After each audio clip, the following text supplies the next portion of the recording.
Hello guys, welcome to our YouTube channel Apex solution. आज हम charges under companies act point discuss करने वाले हैं। चार्जेस के क्या क्या इम्प्लीकेशन आपको करने चाहिए जब कंपनी में चार्ज क्रिएट होता है और क्या क्या कंप्लायंसेस आपको फॉलो करने पड़ेंगे। सारा चीज होगा इस वीडियो में discuss, so stay tuned.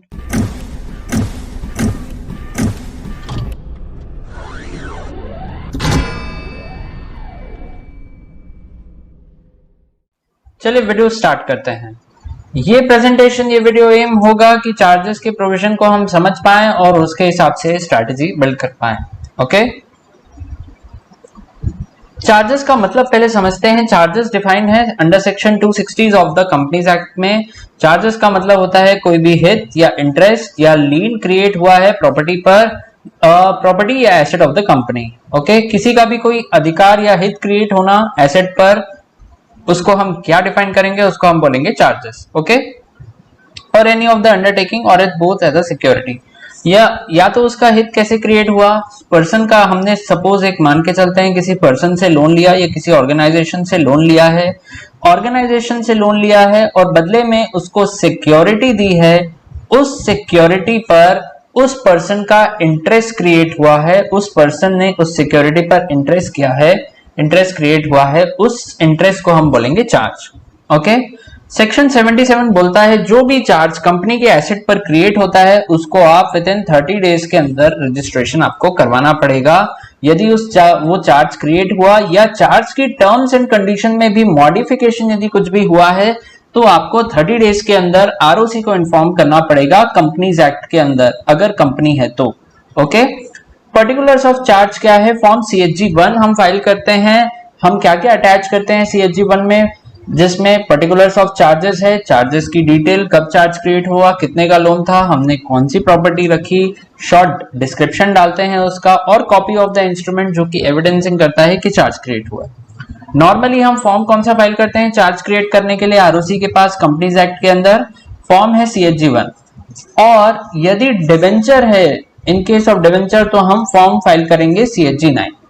Means हमने सिक्योरिटी इशू किया है डिबेंचर और चार्ज क्रिएट हुआ है एसेट पर on the case when we have issued debenture. हम डिबेंचर इशू करके पैसे लिए हैं तो हमको CHG 9 फाइल करना है, और rest of the cases means बाकी सारे केसेस में हमको फॉर्म CHG 1 फाइल करना है। ओके, नाउ 30 डेज में तो बोलता है कंपनीज एक्ट आपको फाइल करना है, पर अगर 30 डेज आपने फाइल नहीं किया, 30 days of the date of creation और मॉडिफिकेशन एज द केस में भी, चार्ज क्रिएट हुए 30 दिन बीत चुके हैं और आपने फाइल नहीं किया, तो अब आपके पास क्या रेमेडी है। तो यहाँ पर कंपनीज एक्ट बोलता है कि आप एडिशनल फीस पे करके, यहाँ पर एडिशनल 30 डेज आपको मिल सकते हैं bye paying additional fees. Okay, additional fees आपको पे करना पड़ेगा। अगर तब भी आप फेल हो जाते हैं तो सपोज 30 डेज तो आपको आरओसी ने ग्रांट किया और 30 डेज आपको मिल सकते हैं bye paying additional fees.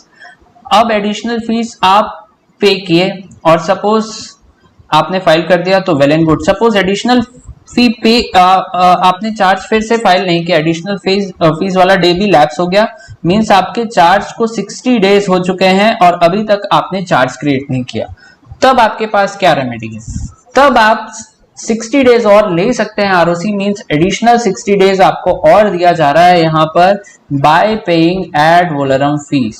By paying what, ad valorem fees, आपको 60 डेज और मिल जाते हैं यहाँ पर। ओके, तो टोटल आपके पास टाइम लिमिट 30 डेज की, नॉर्मल टाइम लिमिट 30 डेज की टाइम लिमिट, तब आपको एक एडिशनल मिल जाएगी bye paying additional fees. Okay, और 60 डेज एडिशनल मिल जाएगा bye paying ad valorem fees. तो टोटल आपको 120 डेज मिल जाएंगे पूरे चार्जेस में कंपनी को फाइल करने के लिए। ओके, एड वोलरम फीस क्या होती है, एड वोलरम फीस मींस वो फीस, वो पेनाल्टी जो आपको पे करनी पड़ेगी on the percentage value of charge. जो भी परसेंटेज वैल्यू के टर्म्स में होती है उस फीस को हम क्या बोलते हैं normally, add valorem fees. Okay, देखते हैं एडिशनल फीस आपको कितनी लगेगी। एड वोलरम फीस तो वैसे आपने देख लिया 0.05% of the total value of charge आपको पे करना पड़ेगा, और एडिशनल फीस कितनी लगेगी 3 times of the normal fees if small company, और स्मॉल कंपनी से यदि company other than small company है तो 6 time of the normal fees. Okay, now अब क्वेश्चन ये आता है, आपको 30 डेज दिया गया, एडिशनल फीस पे करने के बाद 30 डेज और एडिशनल मिला, और एड वैलोरम फीस पे करने के बाद 60 डेज और मिला। टोटल आपको 120 डेज मिला चार्ज को क्रिएट या मॉडिफाई करने के लिए। CHG1 सपोज आपको फाइल करना है तो आप यहाँ पर भी कंप्लायंसेस नहीं कर पाए, तब आपके पास क्या रेमेडी है? तब रेमेडी सिंपल है, आपको कॉन्डोनेशन फॉर्म फाइल करना पड़ेगा, फॉर्म CHG8। इसको सेंट्रल गवर्नमेंट को आपको फाइल करना पड़ेगा और एप्लीकेशन आप एक डिक्लेरेशन के साथ देंगे। आप सेंट्रल गवर्नमेंट से रिक्वेस्ट करेंगे कि हमसे मिस्टेक हो गई, हमने 120 डेज के अंदर फाइल नहीं किया, तो इस चीज को आप कंडोन कीजिए और हमको अलाउ कीजिए कि ये फॉर्म फाइल कर पाए। ठीक, तो सपोज सेंट्रल गवर्नमेंट आपको अलाउ कर देती है तो आप फॉर्म फाइल कर सकते हैं। अब मान के चलिए यदि आपने रजिस्ट्रेशन ही नहीं कराया है, आपने कोई फॉर्म फाइल नहीं किया, ना सेंट्रल गवर्नमेंट को फॉर्म फाइल किया फॉर कॉन्डोनेशन, ना कुछ किया, कोई स्टेप ही आपने नहीं लिया और चार्ज रह गया अनरजिस्टर्ड, ओके, तो उस केस में क्या होगा? No charge to be taken into the consideration by liquidator और क्रेडिटर।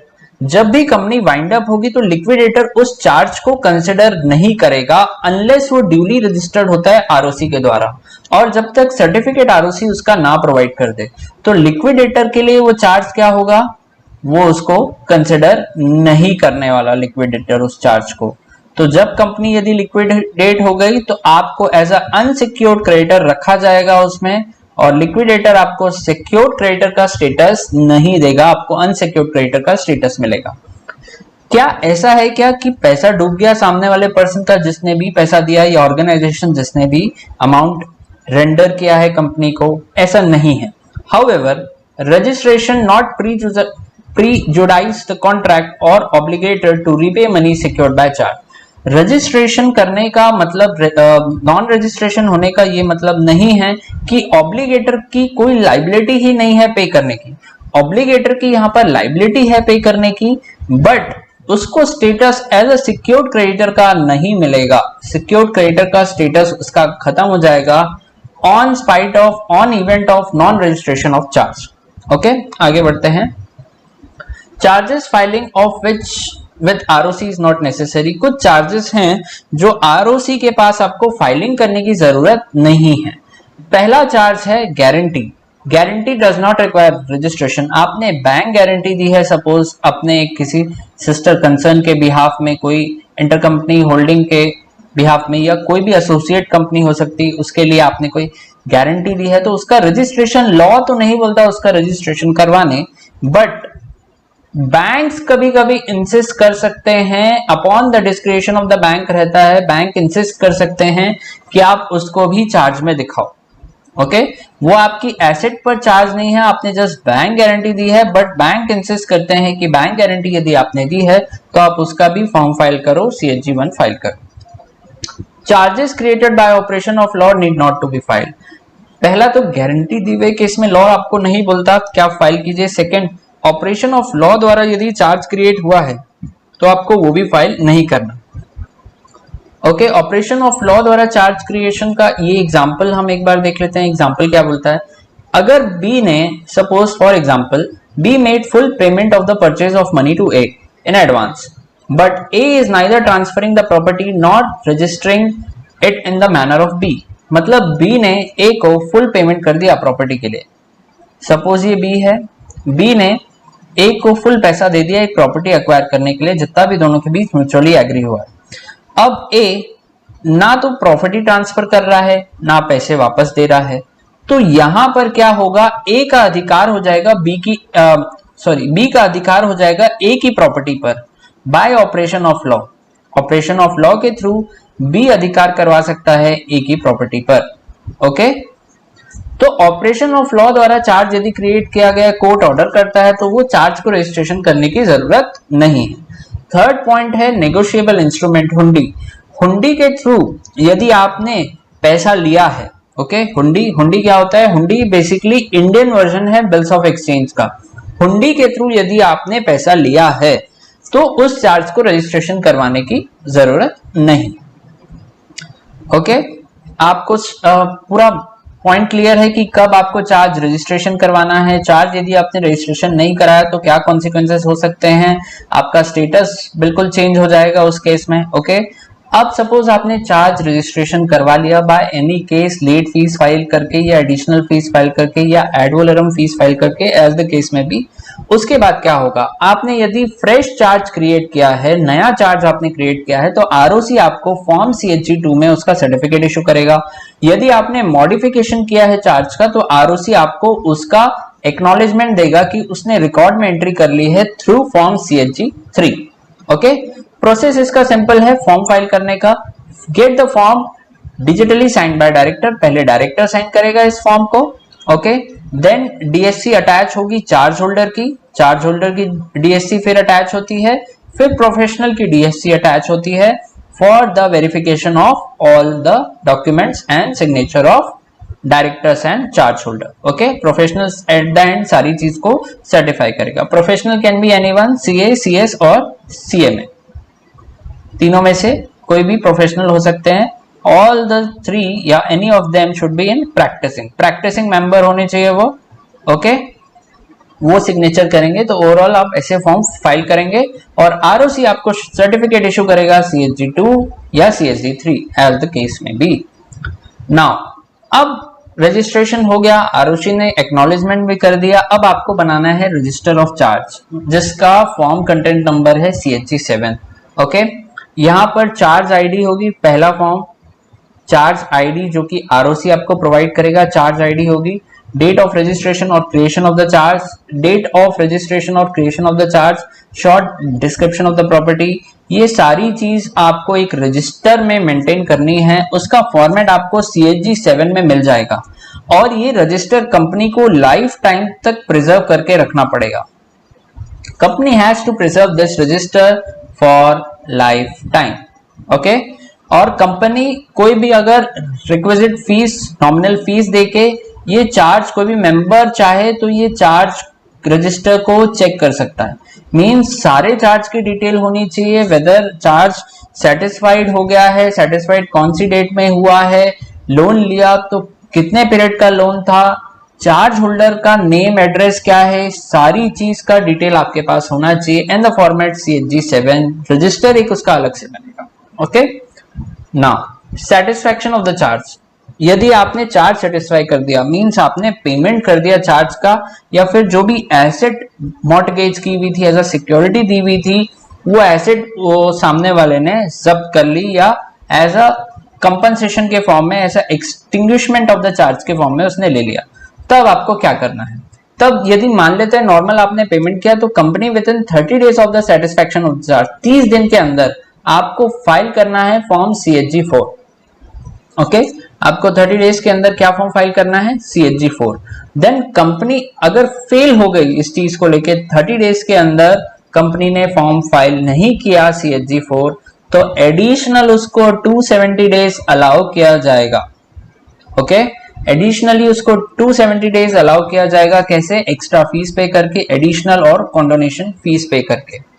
तो टोटल हमने उसको 30 डेज दिया और एडिशनल 270 डेज और दिया, तो टोटल हमने कितना दिन अलाउ किया कंपनी को, 300 डेज अलाउ किया कि आप सेटिस्फैक्शन का फॉर्म फाइल कर दो। ओके, बट यदि मान के चलो कंपनी ने 300 डेज में भी कंपनी को वो ने फाइल नहीं किया, तो इसका भी कॉन्डोनेशन CHG8 में जाएगा to central government. Central government चाहे सर्कमस्टेंसेस के हिसाब से कॉन्डोन कर सकती है। ओके, और उसके बाद क्या होगा, CHG5 आपको इशू होगा यदि आपने फॉर्म फाइल किया, आरओसी ने पाया ऑल थिंग इज ओके, तो 30 डेज के अंदर अफेक्टेड पार्टी को इन्फॉर्म करेगा, उनसे रिप्लाई लेगा और आरओसी आपको सब चीज सही पाकर CHG5 इशू कर देगा।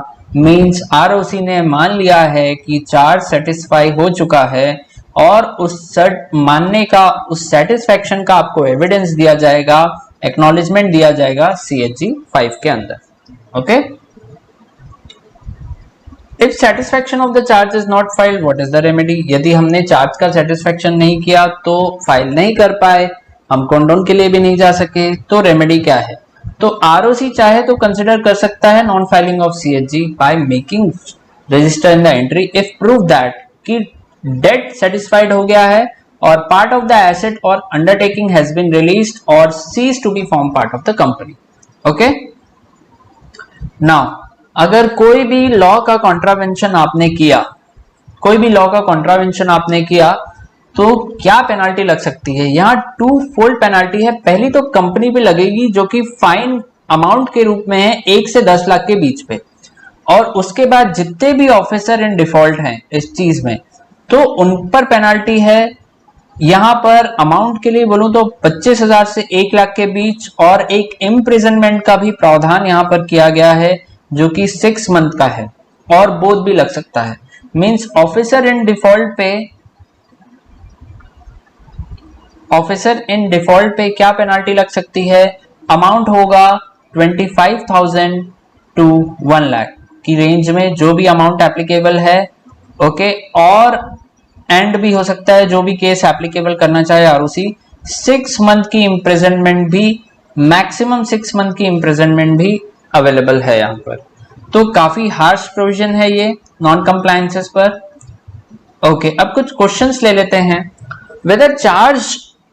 whether change in interest rate by RBI will amounts to modification of charge। Suppose bank ने इंटरेस्ट रेट चेंज की है ड्यू टू आरबीआई चेंज करती है अपनी क्वार्टरली पॉलिसीज, उसके कारण आरबीआई के कारण बैंक ने भी इंटरेस्ट रेट चेंज किए हैं। क्या इंटरेस्ट रेट का ऊपर या नीचे होना, घटना या इंक्रीज होना, क्या ये अमाउंट होगा चार्ज का मॉडिफिकेशन में? तो answer is no, this not amounts to modification in charge। okay, now move on to the second question, whether charge can be registered by charge holder if company failed to register in 30 days। क्या 30 days में यदि company ने register नहीं कराया तो charge holder अपना हित, अपना इंटरेस्ट प्रोटेक्ट करने के लिए चार्ज रजिस्ट्रेशन करवा सकता है क्या? The answer is yes. Application ROC को दे सकता है यहाँ पर चार्ज होल्डर। एप्लीकेशन में क्या बोलेगा कि कंपनी को 30 डेज का टाइम दिया गया है रजिस्ट्रेशन कराने का, और 30 डेज बीत चुके हैं from the date of creation of charge, और कंपनी ने अभी तक कोई एक्शन नहीं लिया है, तो आप मुझे अलाउ कीजिए। तो आरओसी यहाँ पर क्या करेगा? कंपनी को इशू करेगा नोटिस और उनसे जवाब मांगेगा, और उनका जवाब आने पर यदि आरओसी चाहे तो अलाउ कर सकता है चार्ज होल्डर को कि आप रजिस्टर कर लो charge by paying requisite fees. Okay, और चार्ज होल्डर ने जो भी फीस यहां पर दी होगी वो कंपनी से कलेक्ट कर सकता है, उसको पावर है कंपनी से वो कलेक्ट कर सकता है। ओके, तो चार्ज होल्डर भी चाहे of the expiry of 30 days चाहे तो कंपनी से कर सकता है, या चार्ज होल्डर भी चाहे तो रजिस्ट्रेशन करवा सकता है चार्ज को। ओके, व्हाट इज सब वीएंड चार्ज? सब वेरिएंट चार्जेस क्या होता है, क्या उसका रजिस्ट्रेशन करवाना चाहिए? बेसिकली अगर मैं बोलूं तो सब वेरिएंट चार्जेस वो चार्जेस होते हैं जो रेसिडुअल वैल्यू ऑफ प्रॉपर्टी पे क्रिएट होते हैं। रेसिडुअल वैल्यू क्या होती है? Residual value always known as salvage value. Salvage value of the property पे क्रिएट होते हैं, उस चार्ज को हम क्या बोलेंगे? सब वेरिएंट चार्ज। क्या इसका रजिस्ट्रेशन करवाना जरूरी है? यस, इस चार्ज का भी रजिस्ट्रेशन करवाना जरूरी है। देखते हैं इसके आंसर में क्या लिखा है। आंसर ये बोलता है charge created on the residual value known as sub variant charge, yes it's require registration. Now moving on to the next question, thus hypothecation and pledge of the asset also require charge creation on the company side। क्या hypothecation या pledge हुआ asset का तो भी क्या charge create करना पड़ेगा हमको? Yes, answer is yes। hypothecation is the extended form of pledge। pledge हो या hypothecation आपको करवाना पड़ेगा। बट कुछ ऑनरेबल कोर्ट्स के डिसीजन है यहाँ पर क्या बोलते हैं कि non registration of the hypothecation did not render it void against the liquidator। यदि hypothecation का रजिस्ट्रेशन नहीं हुआ है तो भी ये void नहीं होगा लिक्विडेटर के अगेंस्ट में। केस लॉ का रेफरेंस यहाँ पर आप ले सकते हैं। Okay, now moving on to the next question, whether company required to register charge with ROC for availing loans against FD। अगर FD के अगेंस्ट में FD को एज अ सिक्योरिटी रख के कंपनी ने लोन लिया है तो क्या कंपनी को ऐसे चार्ज, मतलब इस टाइप के एफडी पे जो चार्ज क्रिएट हुआ है उस चार्ज का भी रजिस्ट्रेशन करवाना पड़ेगा क्या? Because FD is very liquid asset, क्या उस चार्ज का भी रजिस्ट्रेशन करवाना पड़ेगा? आंसर है यस, कंपनी को उस चार्ज का भी रजिस्ट्रेशन करवाना पड़ेगा। All charges, underline this word, all charges बहुत इंपॉर्टेंट वर्ड है। All charges are required to be registered. However, loan for short-term purpose, temporary loan need not to be registered. यदि loan हमने short term purpose के लिए लिया है तो वो रजिस्ट्रेशन करने की जरूरत नहीं है। यहाँ पर टेम्पररी लोन का मतलब होता है loan repayable with in 6 month, वो लोन जो कि 6 मंथ के अंदर पेड हो जाएगा, रीपेड हो जाएगा, वापस दे दिया जाएगा, तो उस चार्ज को रजिस्ट्रेशन करने की जरूरत नहीं है, except all the charges is required to be get registered. Now moving on to the next question, what is the process of verifying the instrument evidencing creation or modification of charge when the property is situated outside India? जब आपकी property situated outside India हो तब आप कैसे उसको verify करेंगे? तो a certificate issue किया जाएगा under the common seal of the company which verify a copy of instrument deed. Means ये बोल रहा है कंपनी को अंडर कॉमन सील के अंडर एक सर्टिफिकेट इशू करना पड़ेगा जो कि वेरीफाई करेगा कॉपी ऑफ द इंस्ट्रूमेंट और डीड। ओके, एक छोटा सा डिस्क्लेमर, यहाँ पर सारे प्रोविजंस को हमने अटैच किया है। ओके, और कोशिश किया है कि सारे प्रोविजंस ओके रहें, but it is only a part of knowledge sharing initiative. अगर वीडियो अच्छा लगे तो लाइक कीजिए, आप चैनल को सब्सक्राइब भी कर सकते हैं, और कोई भी आपके कमेंट हैं तो नीचे कमेंट बॉक्स में प्लीज कमेंट कीजिएगा। Thank you and stay tuned for more videos.